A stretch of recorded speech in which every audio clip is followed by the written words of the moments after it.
On va essayer de voir le syndrome de O'Flynn. Les indigestions chez les ruminants, ce sont tous les dysfonctionnements du réticulo-rumen, le RR.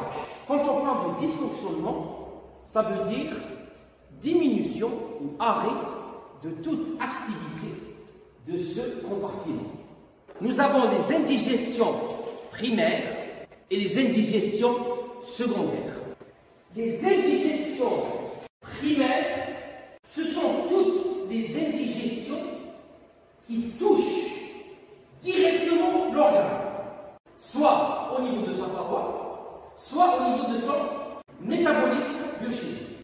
Les indigestions secondaires, ce sont toutes les pathologies extra-digestives à répercussion digestive. Alors, les indigestions primaires moteurs, ce sont toutes les indigestions qui entraînent un ralentissement ou une inhibition de l'activité motrice du RR. Les indigestions primaires d'origine biochimique, ce sont toutes les indigestions qui entraînent un trouble dans la biochimie, ça veut dire la microflore du rumen. L'exemple le plus important des indigestions primaires moteurs, c'est la RDT, la réticulo-péritonite traumatique, le syndrome de O'Flynn. La nouvelle classification, toutes les pathologies qui entraînaient une achalasie de l'oro, c'est un O'Flynn antérieur. Alors, parmi les étiologies, on peut avoir l'étiologie nerveuse, mais on peut avoir aussi l'étiologie mécanique. Corps étranger,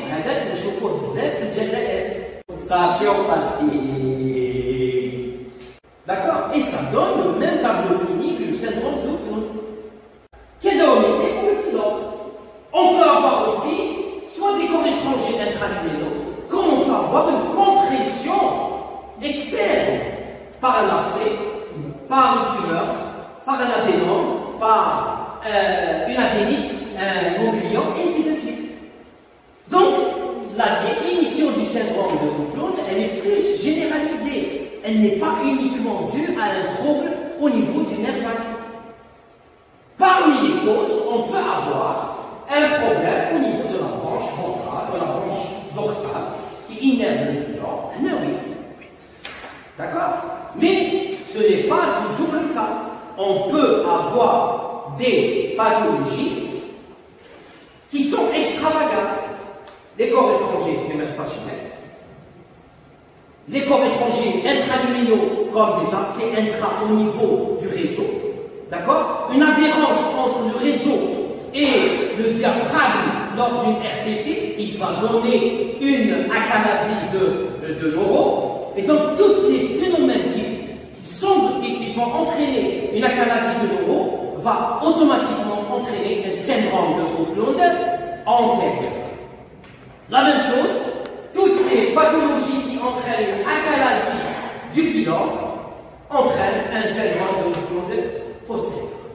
Et on va voir par la suite quels sont les signes cliniques majeurs qui vont nous orienter vers l'antérieur et vers le postérieur. Le syndrome de O'Flynn. Alors, définition, c'est un défaut de motricité digestive qui fait généralement suite à des complications de réticulo-péritonite traumatique. Le syndrome de O'Flynn, il dit comme une silhouette abdominale caractéristique, typique, la silhouette pomme-poire. Déjà, l'évolution de la pathologie, elle va nous informer par rapport à d'autres pathologies. Ça veut dire, lorsque vous avez une indigestion chronique, une indigestion subaiguë, une indigestion aiguë, c'est pas la même chose. La chronique, elle dure dans le temps. La subaiguë, elle dure plus ou moins dans le temps. Mais la suraiguë, l'aiguë, c'est carrément une urgence. D'accord?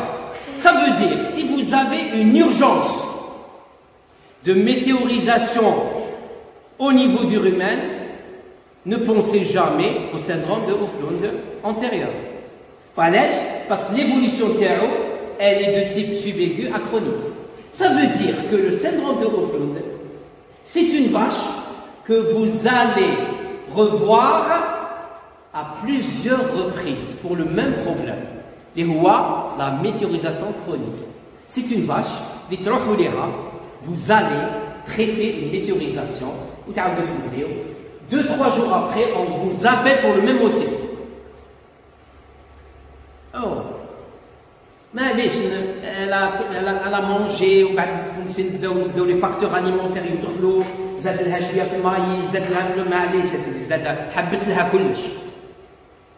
vous traitez la météorisation. 2-3 jours après, vous êtes rappelé pour le même problème. Alors que c'est une vache qui ne s'alimente même pas avec du concentré. Ça, qu'est-ce qui s'est passé? L'aspect subaigu à chronique. Ça veut dire que c'est une vache que vous allez revoir à plusieurs reprises. D'accord? À plusieurs reprises. Donc là, il faut se dire, est-ce qu'il ne s'agit pas d'un syndrome de O'Flynn? Parce que la météorisation, seulement le maïs ou le mais après, c'est ça l'évolution. Quand il s'agit d'une subaiguë achronique, là, il y a le doute déterminant. Est-ce qu'il ne s'agit pas d'un syndrome de O'Flynn? D'accord? D'accord. Donc, généralement, c'est des maladies qui sont suivies par la mort de l'animal. Alors, la mort de l'animal, dans ce cas, elle n'est pas due à la pathologie elle-même. Elle est due à l'abattage. C'est un éleveur qui chaque 3-4 jours, le vétérinaire il traite. C'est une facture. 3-4 jours, il à chaque fois, donc il en a marre. Il dit je vais pas traiter mon animal, je vais l'abattre et il va l'abattre. Donc généralement, les cas de syndrome de O'Flynn qui ne sont pas traitables, qui ne sont pas réglés avec une certaine dextérité, la finalité, c'est l'abattage. C'est l'abattage, parce que suite aux échecs thérapeutiques. Suite aux échecs thérapeutiques. Bien sûr, vous allez traiter la météorisation. Mais l'étiologie, ce n'est pas la météorisation. L'étiologie de la météorisation, c'est un dysfonctionnement de l'euro. Donc il fallait chercher l'étiologie qui a entraîné le dysfonctionnement de l'euro et non pas traiter la météorisation. Ça me tenait. D'accord? Ça. Quels sont les signes maintenant évocateurs de ce syndrome de O'Flynn antérieur? L'animal est amaigri. Pourquoi? Il ne mange pas ou il mange peu. Il ne mange pas. Il y a un arrêt de la prise alimentaire. Arrêt total. Est-ce que vous pensez que l'atteinte de l'orifice réticulo-omasal va entraîner une atonie ruménale? Avec le temps, très bien. Donc au départ, et voilà, au départ, l'activité ruménale est conservée. C'est après, on va voir par quel phénomène, que l'atonie va s'installer. Dès que l'atonie va s'installer, automatiquement l'animal, il va s'arrêter de s'alimenter, parce que pour lui, rien ne marche. Automatiquement, ce n'est pas la peine de rajouter encore de la nourriture. Donc l'atonie va entraîner automatiquement un défaut.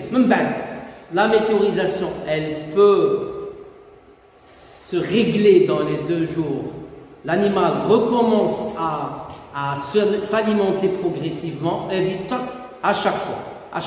C'est pour cette raison qu'on parle de météorisation chronique et non pas d'une météorisation aiguë.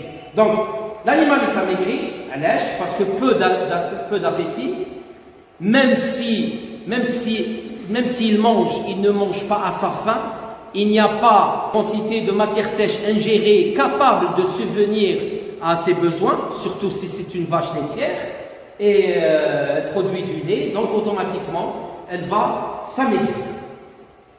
C'est une pathologie indolente. c'est une pathologie indolente, ça veut dire que l'animal il est indolent. Très bien, il est apathique. C'est l'équivalent de apathique. Indolent, ça veut dire apathique. D'accord? C'est un animal indolent, apathique, qui ne bouge pratiquement difficilement. Il bouge difficilement. D'accord?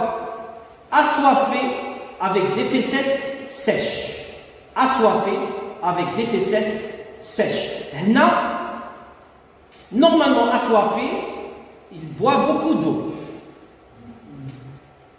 Mais malgré la quantité d'eau prise,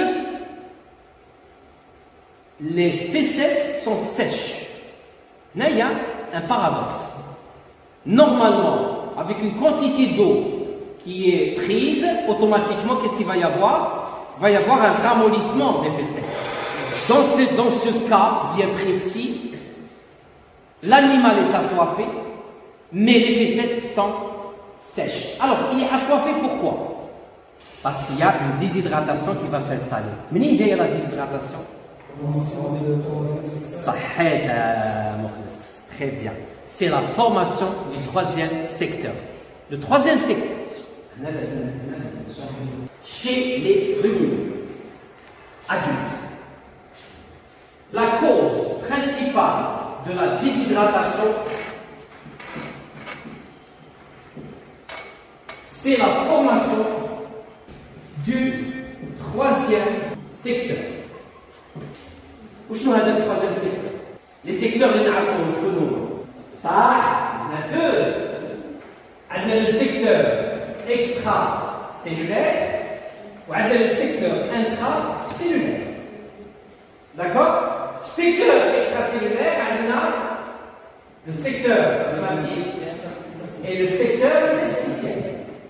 هذا هما اللي نعرفوهم كمان. سي دو سيكتور. وشنو هذا التروازيام سيكتور؟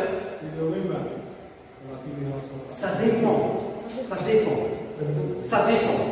Ça veut dire que une formation d'un troisième secteur, ça veut dire c'est la formation d'un secteur pathologique l'ishidna, une certaine volémie, et cette eau qui est retenue au niveau du troisième secteur, il est automatiquement soustrait des deux secteurs des narcos. D'accord? La formation du troisième secteur, il peut s'agir d'une péritonite avec accumulation de liquide au niveau du péritoine.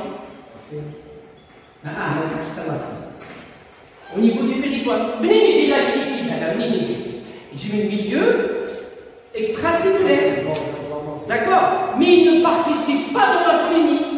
Ça veut dire que le liquide au niveau du péritoine, c'est un troisième secteur pathologique qui s'est formé. Là, comme un autre exemple. Les occlusions intestinales. Il y a du liquide qui va rester au niveau de la lumière intestinale. C'est le troisième secteur. Normalement, au niveau de l'intestin, il y a une absorption. L'absorption n'existe plus. Donc c'est du liquide qui a été extrait des deux secteurs connus. Qu'est-ce qu'ils vont subir? Ils vont subir une déshydratation. Parce que les œdèmes aussi. Les œdèmes. Les œdèmes, il faut une grande quantité. Les œdèmes. D'accord? Les péritonites, les occlusions, védos. Voilà. Déplacement à droite avec torsion. De quoi? De la caillette. De la caillette. Du liquide qui va être séquestré au niveau de la caillette. Apprenez un exemple chez le chien. Dilatation des c'est la formation du troisième secteur. Les occlusions, les invaginations, les intussusceptions. D'accord? Tout ça, c'est la formation du troisième secteur. Et c'est la cause la plus importante chez les ruminants adultes. D'accord? Parce que chez les ruminants adultes, parce qu'il y a quel vomissement? Pas quel vomissement? Diarrhée, il n'est pas aussi important que chez le veau. Donc, chez les ruminants adultes, c'est la cause essentielle des déshydratations. C'est la formation du troisième secteur. Non, est-ce qu'il y a un troisième secteur qui va se former? Et à quel niveau il va se former?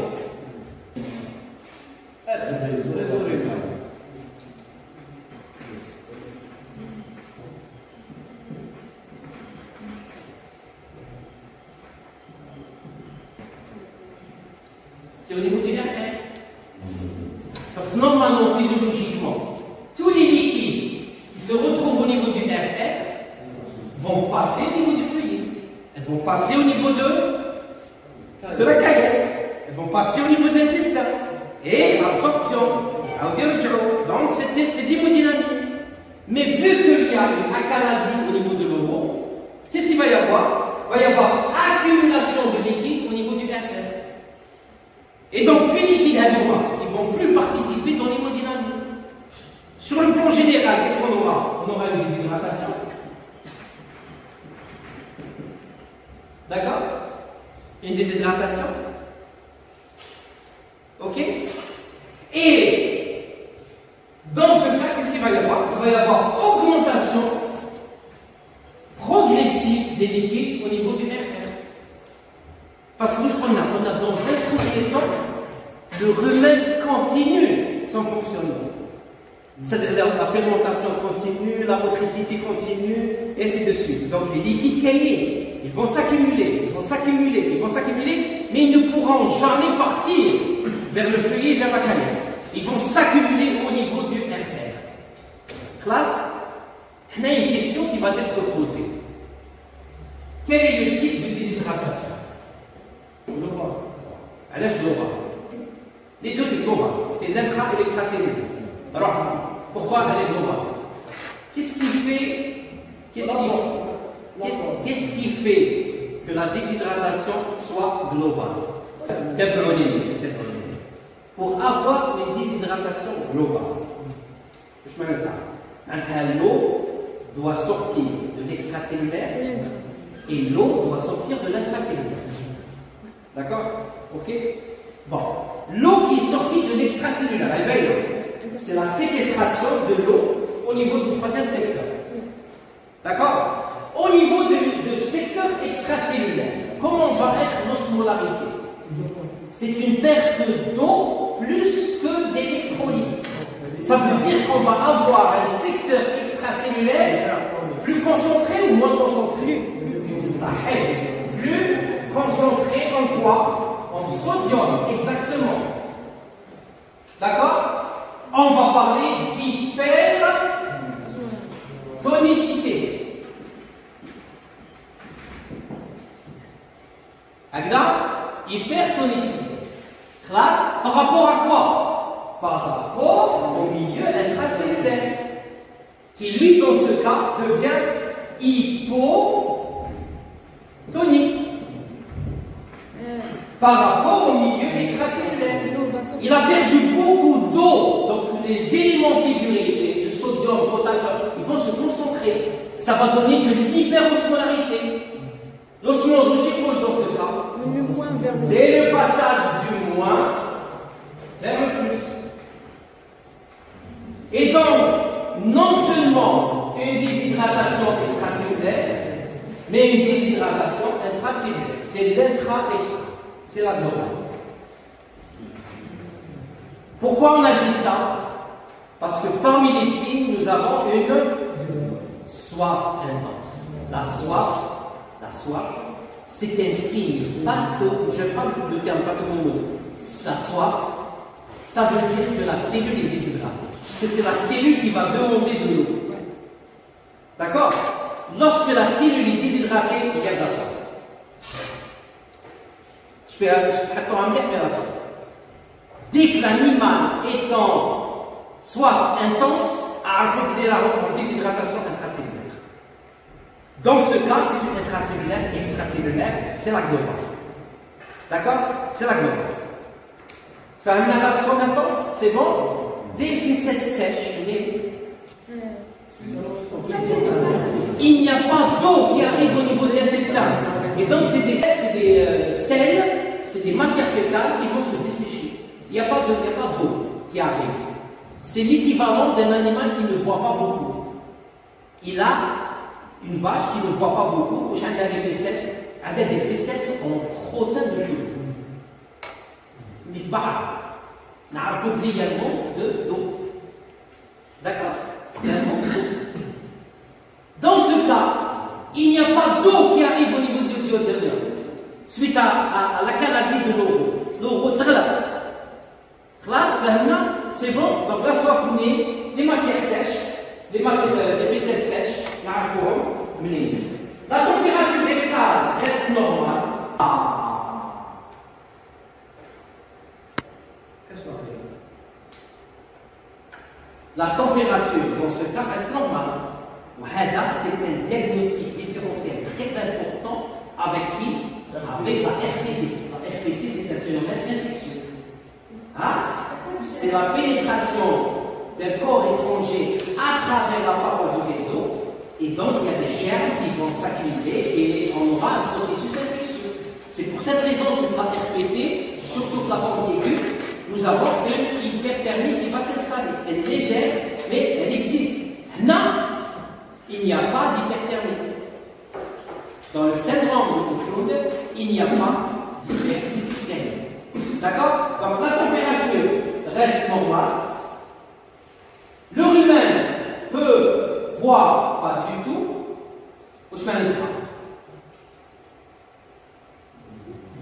L'activité. Soit une diminution, une hypomotilité dans un premier temps, c'est l'atonie qui va s'installer automatiquement. Donc au départ, on peut avoir une hypomotilité, mais par la suite, il y a une atonie généralisée du humain. D'accord? Alors, qu'est-ce qu'on a remarqué aussi? On a remarqué qu'il y avait une bradycardie initiale. Donc au départ, on avait une bradycardie, et par la suite, on avait une tachycardie terminale. Pour compenser la déshydratation. Supérieure à 80 battements par minute. Alors, je connais Chatter qui explique pourquoi il y a une bradycardie au départ et une tachycardie flaffe. Attention, on est en train de parler dans tous les cas d'achalasie de l'eau. Plus exactement, on la rencontre lorsqu'il s'agit d'une achalasie d'origine nerveuse. C'est au cours d'évolution, bien sûr, puisqu'on parle de début et de finale. Alors, il y a une bradycardie initiale. On a une tachycardie initiale, ce qu'on appelle la compensation. La décompensation, c'est une bradycardie. Alors, par rapport au nerf vague. Très bien. Par rapport au nerf vague. On a parlé de Galéka, l'achalasie de l'eau. Parmi les cas, nous avons la composante nerveuse. Ok? Le nerf vague. Une branche. Oro. Non, le centre lui-même, il est cardio-modérateur. Parce qu'un dos est une fibre afférente vers le cœur. C'est bon. Au départ d'une achalasie de l'euro d'origine vagale. Imaginons que vous avez une lésion périvagale, une inflammation, là, quelque chose qui comprime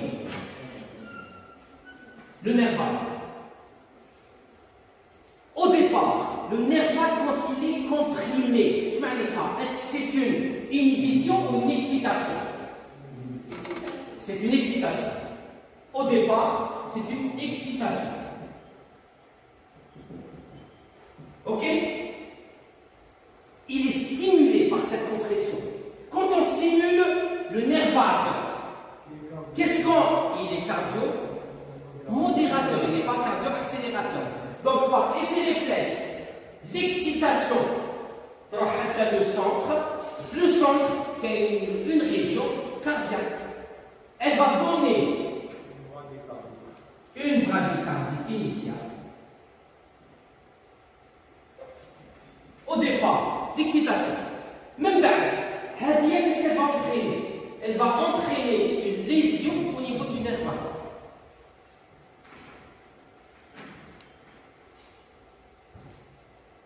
Une rupture, carrément.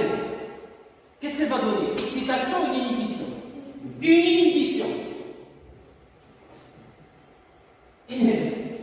Alors l'inhibition du nerf vague, c'est l'inhibition du cardiomodérateur. Voilà, comme vous voulez, le cardiomodérateur et le cardio-accélérateur, c'est l'équivalent de quoi? Le gel et le fouet. Le cheval. Je suis italien, je suis italien, activité cardiaque. Le cœur, il est soumis à deux choses. Cardio-accélérateur qui est le fouet, d'accord? Et le dicol qui est le cardiomodérateur. Qui n'a pas geler le cheval, qu'est-ce qu'on fait?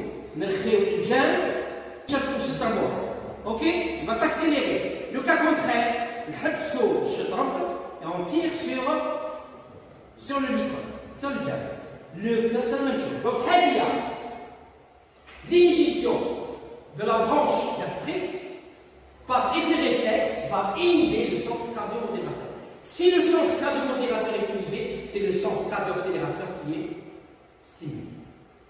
D'où la tachycardie finale. La tachycardie finale. Donc, il est le avec une tachycardie et un syndrome de Freud, il y a une lésion du nerf vague irréversible.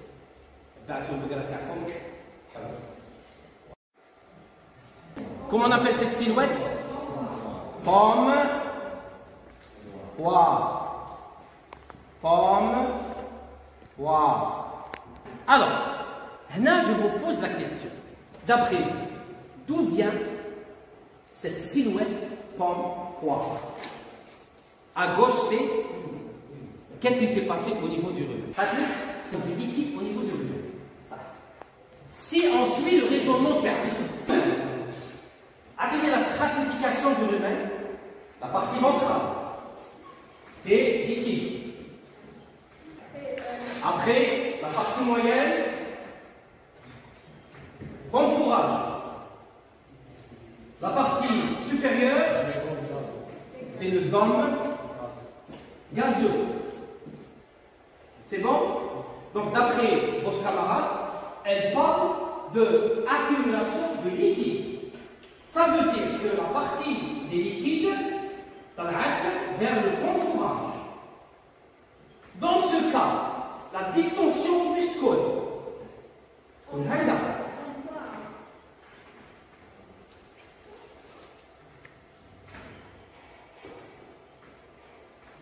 Donc c'est à droite accumulation de liquide ou à gauche accumulation de gaz. Ah, très bien. Donc la logique.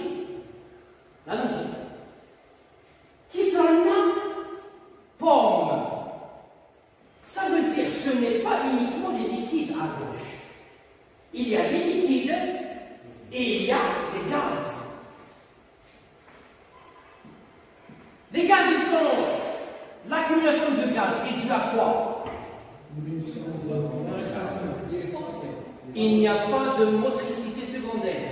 Et donc, s'il n'y a pas de motricité secondaire, il n'y a pas d'éructation. S'il n'y a pas d'éructation, il n'y a pas d'élimination de gaz. Et donc, les gaz vont s'accumuler. Si les gaz vont s'accumuler, la distension, elle est dorsaux.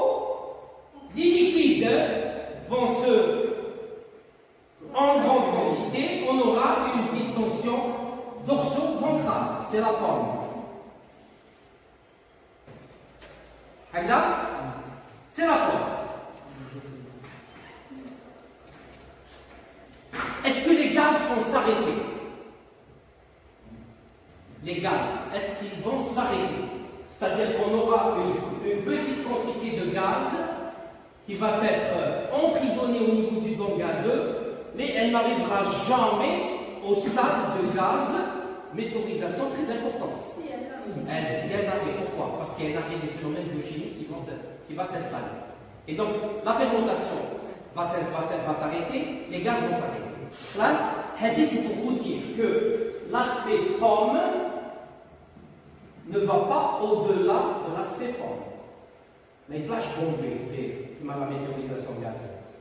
D'accord? C'est une météorisation modérée. Parce qu'il n'y a plus de substrat. Il n'y a plus de substrat, même la microflore, elle aura tendance à disparaître et ainsi de suite. Donc l'aspect en poire, à droite, il est dû à quoi? C'est toujours le rumen à gauche. L'antérieur, le syndrome de O'Flynn antérieur, c'est toujours le rumen. La caillette, c'est avant la caillette. Tous les problèmes se passent avant la caillette. L'oro, la canasite de l'oro, ne déclenche la caillette. La caillette, elle se déroule rumen résumé. Alors le rumen, qu'est-ce qu'il va faire?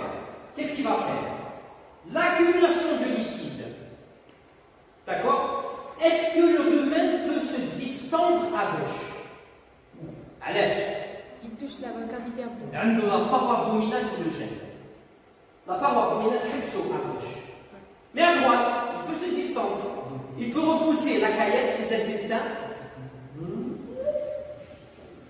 Alors, qu'est-ce qu'il va faire? Pomme, poire.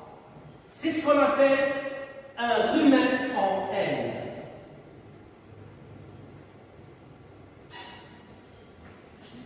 Un rumen en L. Caractéristique de quoi? De l'achalasie de l'eau. C'est le syndrome de O'Flynn antérieur. D'accord? Donc le syndrome de O'Flynn antérieur, ce n'est pas la caillette à droite qui est distendue. La caillette, ce n'est pas la caillette l'antérieure. C'est le rumen. À gauche, distension par des gaz et des liquides.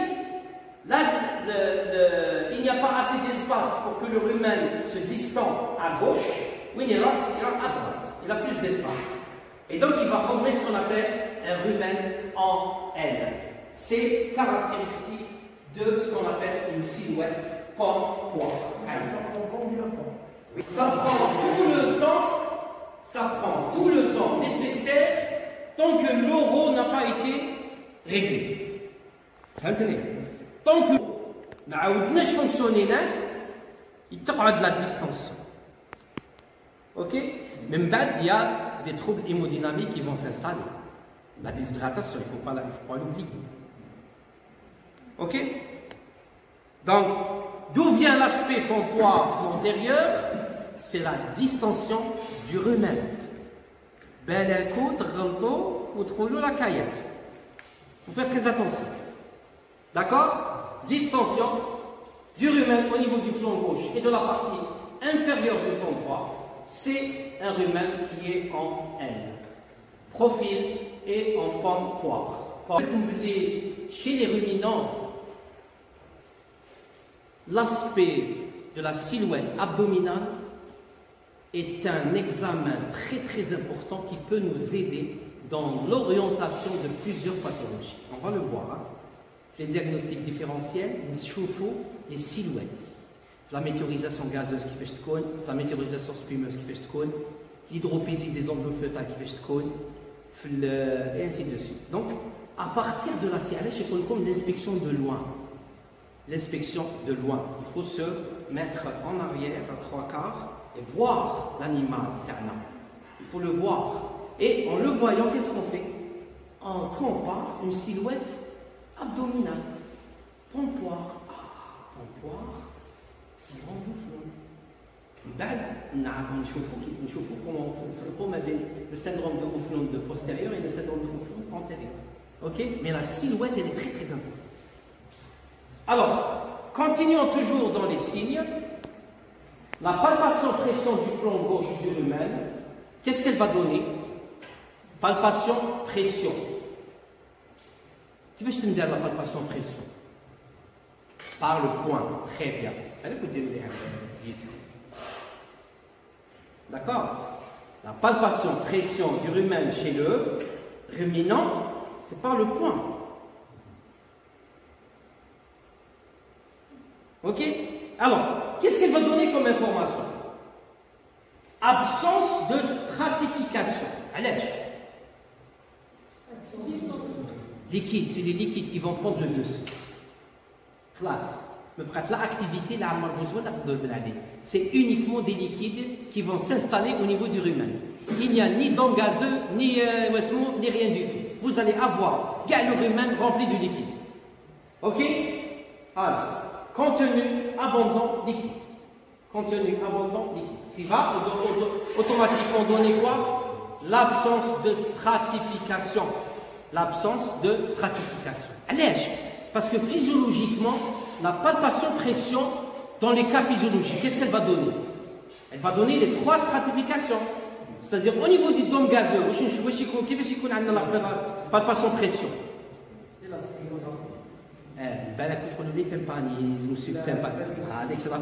Très bien, donc il faut faire très attention.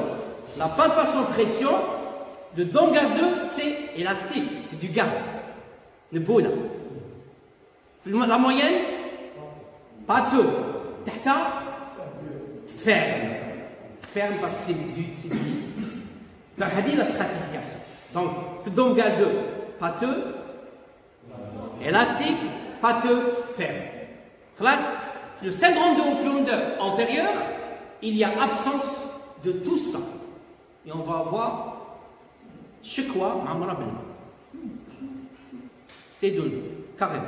D'accord? Bon, matière fécale émise sont peu abondantes et toujours sèches et fermes. On avait dit pourquoi. Parce qu'il y a une formation du 3e secteur et que l'eau n'arrive plus au niveau de l'intestin. Donc le ramollissement des fesses ne s'effectue plus. D'accord? Ils sont rares, pourquoi? Parce qu'il y a une indigestion. Généralement.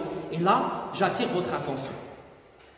KMZ, ils utilisent le terme de constipation chez les ruminants. C'est un terme qui est à la limite faux.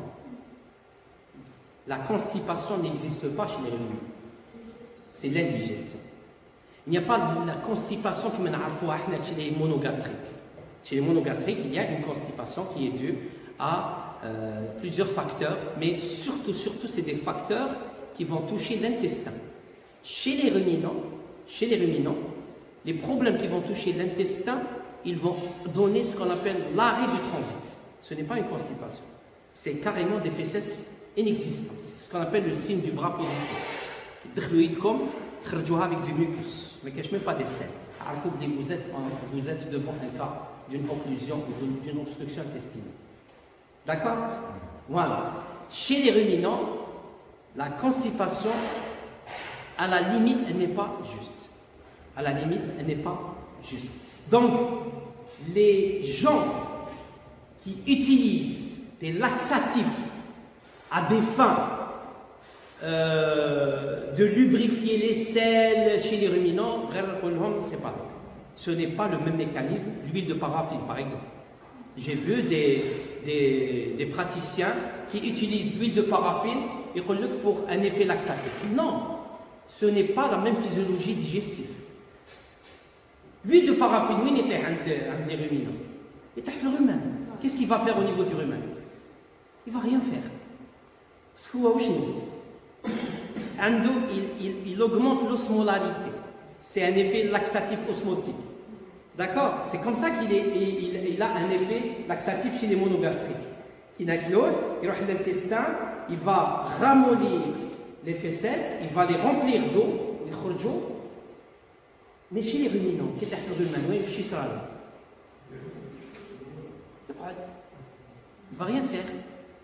L'huile de paraffine, chez les ruminants, elle est utilisée comme excipient, nzidon, dans certains cas de météorisation spumeuse, des agents tensioactifs.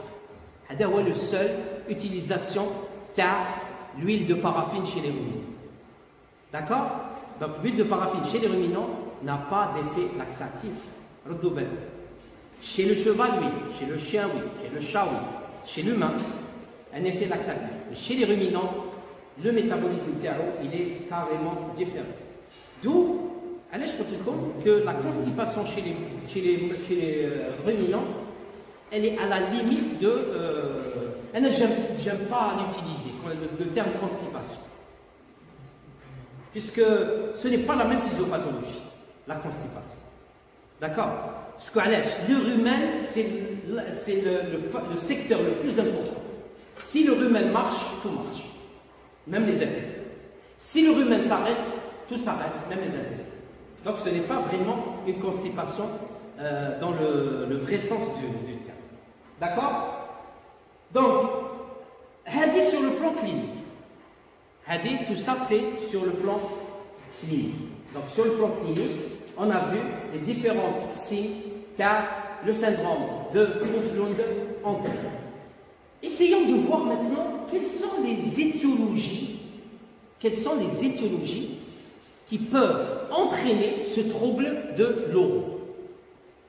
D'accord? Ce trouble de l'euro. Première grande étiologie, c'est quoi? C'est l'insuffisance fonctionnelle du sphincter. Ça veut dire que le sphincter réticulo-omasal ne travaille pas. C'est sa fonction, fonctionnalité. D'accord? C'est sa fonctionnalité. La fonction de c'est de faire passer le liquide du réseau vers le feuillet. Du réseau vers le feuillet. Donc, insuffisance fonctionnelle du sphincter.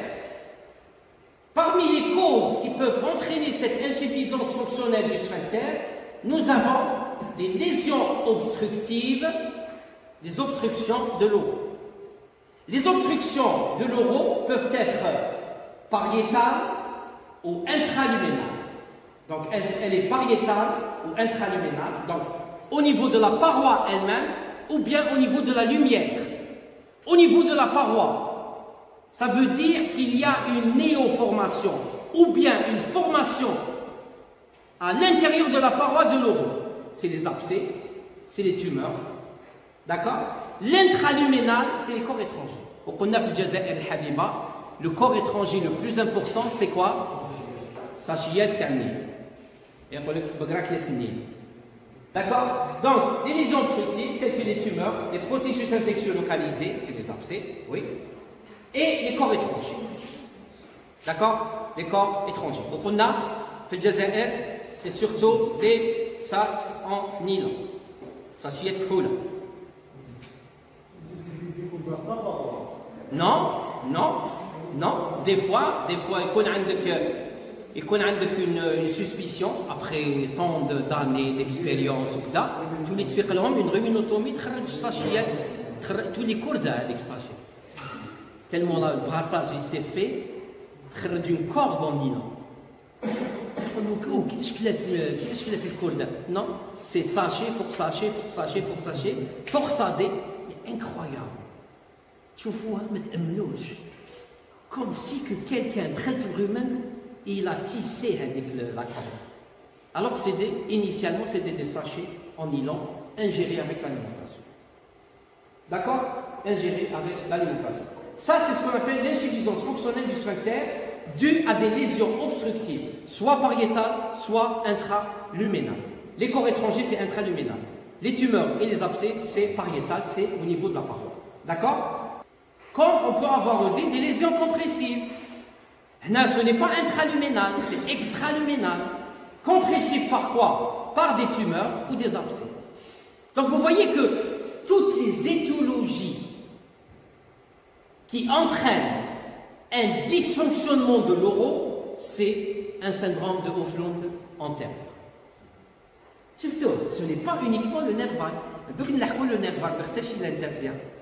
D'accord? Donc, les lésions compressives, tumeur et abcès. Compressif, ça veut dire c'est extra, mais c'est à l'intérieur de la lumière, de l'euro, ou là à l'intérieur de la paroi, c'est extra. Donc une tumeur, un abcès, hein? Donc une chauffe-eau, est-ce que vous la chirurgie pour la chirurgie? Eh, c'est spectaculaire la chirurgie. Mais la chose la plus spectaculaire, c'est le diagnostic. On a nous d'arbres, mais les chirurgiens et les internistes. Non, c'est un travail complémentaire. L'interniste il diagnostique, il y a des osmos et le chirurgien il ouvre, il a l'anatomie, il ouvre directement, il dit ainsi de suite, et l'animal est sauvé. Quand on a l'animal va mourir. D'accord? C'est un travail de complémentarité. Donc, autre étiologie, toujours dans le fonctionnement du sphincter, c'est les déformations du sphincter. Les déformations du sphincter. D'accord? Là, ce n'est pas une compression, ce n'est pas une tumeur à l'intérieur, ce n'est pas un corps étranger. C'est le sphincter lui-même qui s'est déformé. جبد هكذا ولا جبد هكذا. وقتاش نشوفوها هذه؟ نشوفوها essentiellement lors d'adhérence entre le réseau et le diaphragme à droite suite à une réticulopéritonite traumatique. Donc une réticulopéritonite traumatique, qu'est-ce qu'elle va faire? L'oro, il laisse comme le diaphragme. Donc il va être déformé. Et donc dès qu'il est déformé, sa fonctionnalité va disparaître. Il est non fonctionnel. Il est médium, c'est bon. D'accord? Donc, on a les étiologies. Insuffisance fonctionnelle du sphincter. C'est-à-dire la première cause. L'insuffisance fonctionnelle du sphincter, on a soit les lésions obstructives, soit les lésions compressives, soit les déformations du sphincter. Deuxième étiologie, c'est une faillite des mouvements de propulsion du rumen réseau. L'oro, il n'est ni déformé, ni compressé, ni corps étranger à l'intérieur, ni abcès à l'intérieur. Alors, qu'est-ce qui s'est passé? C'est un défaut nerveux. Ça veut dire qu'il y a une atteinte du nerf vague qui a entraîné une faillite du déversement du liquide, mais le réseau vers le feuillet. Là, c'est le nerf vague. Là, il y a une atteinte du nerf vague. Chefto, là, la première classification qu'a le syndrome de Hoffmann. D'accord? Donc, faillite des mouvements de propulsion du rumen réseau, lors de lésions inflammatoires ou tumorales proches du nerf vague. Là, c'est le nerf vague. Là, c'est beau, la bradycardie initiale et la tachycardie terminale. Donc, soit c'est des lésions inflammatoires tumorales proches du nerf vague, soit c'est un étirement du nerf vague, نجبد le nerf vague. منين نجبد؟ وقتاش ينجبد؟ ينجبد lors d'une torsion de la caillette à droite. Une torsion de la caillette à droite. Où sera la caillette تجبد vers le haut et vers la partie caudale, où le nerf vague, la branche qui innerve la caillette, il est distendu. La distension, dans un premier temps, c'est une excitation. Mais à la longue, qu'est-ce qui va donner? Rupture des fibres. Et donc, inhibition. Tachycardie initiale, bradycardie terminale. Donc, faillite des mouvements de propulsion du rumen réseau. D'accord? Donc, propulsion du liquide. C'est des lésions du nerf vague. Le nerf vague, il peut être touché par quoi? Soit une inflammation ou tumeur proche du nerf vague, médiastinale, au niveau du cou, au niveau du médiastin, la partie du cardia, ça dépend de la localisation de cette tumeur ou de ce processus inflammatoire, ou bien c'est un processus qui a entraîné un étirement de cette branche du nerf vague lors d'une dilatation, torsion de la caillette à droite. Torsion de la caillette à droite. Alors, je vous le diagnostic différentiel avec le profil abdominal, ce qu'on appelle le profil de la silhouette abdominale. Donc, avec la silhouette normale, chauffe. Hadi Bgra normale. D'accord? Hadi Bgra normale. Lorsqu'il y a un creux du flanc effacé, non. C'est dans quel cas?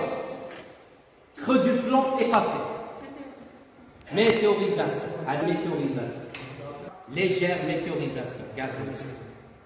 Une forte météorisation gazeuse, c'est beau. C'est beau, la disparition et le bonnement du creux du flanc gauche. Vous voyez que la météorisation gazeuse, la silhouette va toucher la partie dorsale. Alors que la partie ventrale, qu'elle soit gauche ou à droite, est normale. Là, c'est un cas de météorisation gazeuse. D'accord? Kinsibo, un bonbonnement dorso-ventral. C'est la météorisation spumeuse. D'accord? Parce que la météorisation spumeuse, accumulation de quoi? De mousse et de spume. D'accord? Ok? Ça. L'indigestion bagage, c'est le pomme-poire.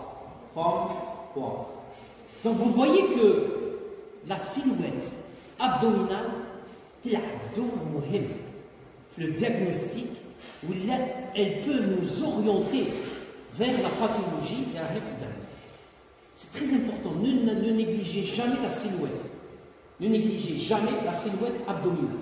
Et toujours l'œil sur la silhouette abdominale. D'accord? Parce qu'elle va nous orienter vers la pathologie. Chauffe l'hydroplésie par exemple. Chauffe. Elle est ventrale. Elle est ventro-ventrale. À droite et à droite. L'hydroplésie, puis il y a l'hydroplésie.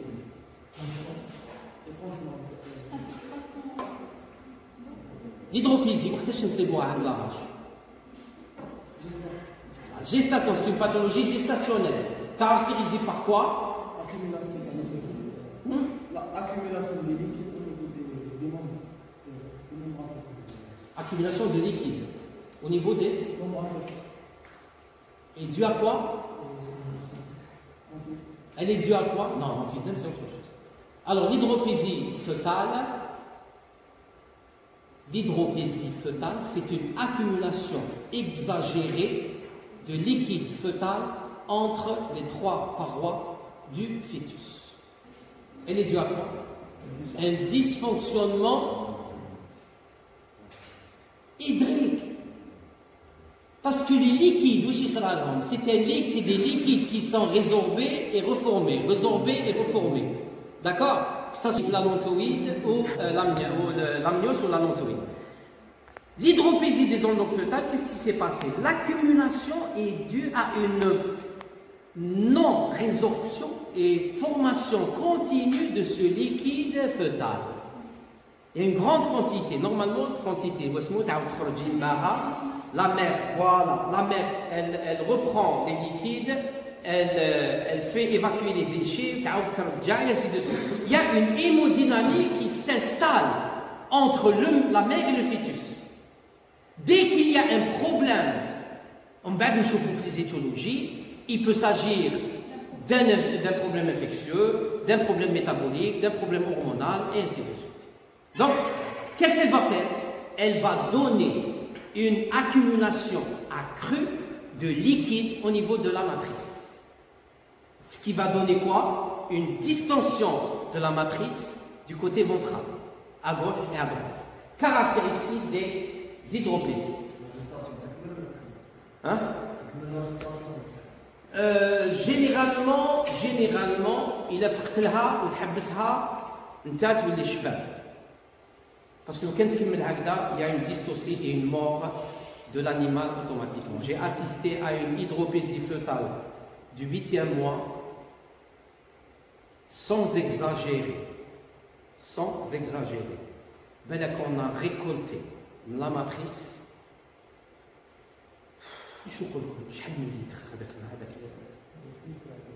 C'est des citernes et c'est des citernes. Mais, il y a un choc hypovolémique. Donc l'animal est mort. Donc, il y a l'hydroplésie ou une tête provoquée l'avortement. Tous les champions du monde à l'Algérie. Bien sûr. Diagnostiquer une hydroplésie et entre. Vous avez sauvé la vie. Non, pas toujours. Maintenant, il faut savoir, est-ce que l'hydroplésie fœtale est due à un problème maternel ou fœtal? Et généralement, c'est fœtal. D'accord? D'ailleurs, même, dites que la gestation, c'est une mort fœtale. Même le fœtus avec les minutes. D'accord? Donc, le traitement, qu'est-ce qu'on essaie de faire? On essaie de vidanger le réticulorumen, donc éliminer les le rakila, les accumulateurs au niveau du rumen réseau. Par quoi? Comment? Non. C'est le siphonnage ruménal. Nous avons une sonde, le bateau, je suis à les liquides, donc par effet de gravité, les liquides vont sortir. Ça va soulager un petit peu l'animal. Mais est-ce qu'elle va régler le problème? Non. D'où, la vidange, il faut la faire plusieurs fois. Plusieurs fois. D'accord? Plusieurs fois. Parce que l'accumulation, coule. Ok? On peut aussi faire une laparotomie exploratrice et drainer les abcès. S'il y a des abcès autour de l'euro, on les draine, on va l'exérèse, donc c'est un traitement étiologique. C'est le seul cas qui donne une satisfaction par la science, parce qu'on a éliminé l'étiologie primaire. L'IA, elle a donné la compression qu'à l'eau. D'accord? L'exérèse des obstacles physiques au transit. Qui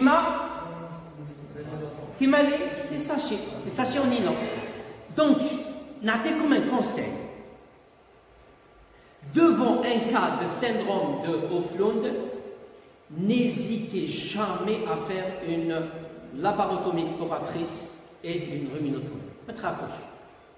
Vous allez tout voir avec votre main. D'accord? Une laparotomie, c'est une anesthésie loco-régionale, infiltration, aile renversée, ou une anesthésie infiltrante. Vous ouvrez le rumen hello, vous avez la main à l'intérieur. S'il y a un sachet, les abcès, et vous faites une détertion et vous êtes tranquille. En cas de lésion du nerf vague, c'est beau, la tachycardie. Voilà, là. Qu'est-ce que vous allez faire? Chirurgie nerveuse, c'est la bataille. Au moins, vous conseillez à l'éleveur, attends. Vous conseillez l'éleveur, attends. Au lieu de traiter, de retraiter, le traitement. Ok. Là, c'est une orientation. L'orientation à l'abattage est une solution économique. Attention. Classe. Les tumeurs, on peut faire des exérèses. Les tumeurs. Soit من برا ولا من داخل. تحلوا تلقى ليبوم, البابيلوماتوز au niveau de البيستوري والداخل وراك تخلط. الغمن شباب, الغمن تقدر تدخل براسك على c'est le doigtier, c'est la main. D'accord. Donc, prochaine fois, Inch'Allah, on va aborder l'arrêt, le ralentissement du transit pylorique, le syndrome de Hoflund postérieur. Allez, bon courage.